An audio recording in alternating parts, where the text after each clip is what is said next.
ભાઈ આજી મને સમજાવે છે કે ધમકાવે છે? અરે બાબા મને પ્રેમથી સમજાવું ના. સાલા મારા અવાજ જ એવા.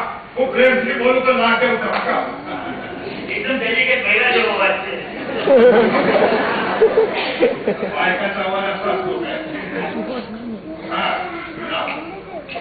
લાવને ભાડા આપી દે એટલે ખુશ થી ખુશ. અરે ભાઈ હું ખુશ ક્યાંથી રહું છું, જનતા ખુશ ક્યાંથી થવાની? આ સરકાર કાંઈ નહીં કઈ માને એક પછી એક ટેક્સ વધારતા જાય છે. Road tax, income tax, toll tax, property tax, ફલાણા ટેક્સ, ઠીકના ટેક્સ. એક મિનિટ મેળ્યા જે ફલાણા ટેક્સ ઠીકના ટેક્સ કે કુટલા ટેક્સ છે? એકમાં તમને સમજ નહીં પડે, અમને ગુજરાતીના જે બધા ટેક્સો લાગે.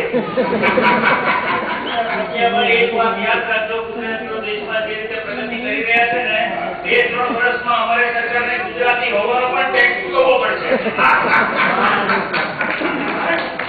માંડ ટેક્સથી થોડા રૂપિયા ભેગા કરે તમારા જેવા આવીને ફળો માંગવા પડશે. ભાડા લેવાના આવે આટલા તહેવાર હવે તો માણસ ભાડા લેવાના આવે. તારા તહેવારો પણ તલવાર જવા લાગે છે.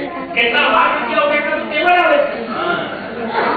તો ગયા વર્ષે ગઈ દિવાળીમાં 38 લાખ રૂપિયા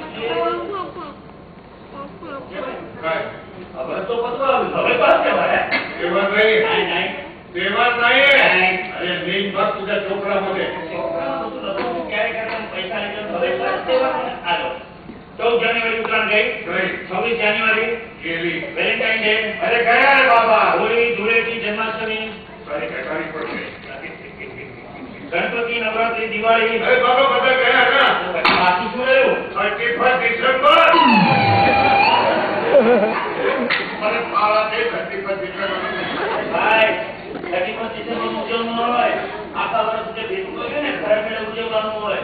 31 ડિસેમ્બર ના ઉજવવા માટે હું પૈસા આપું, દારૂ માટે જિંદગીમાં પૈસા આપું.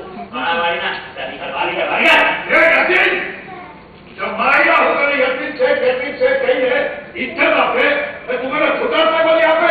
જો પક્યા ભાઈ માયા વાકી છે સગાય મારી ઓફિસમાં મારી સાથે આવી વાત નહીં કરવાની. ઓએ હા આ સંસ્કારને શરીર અને લુગડા ઉતારું ને તો હું તને બતાવી શકું છું ભાઈ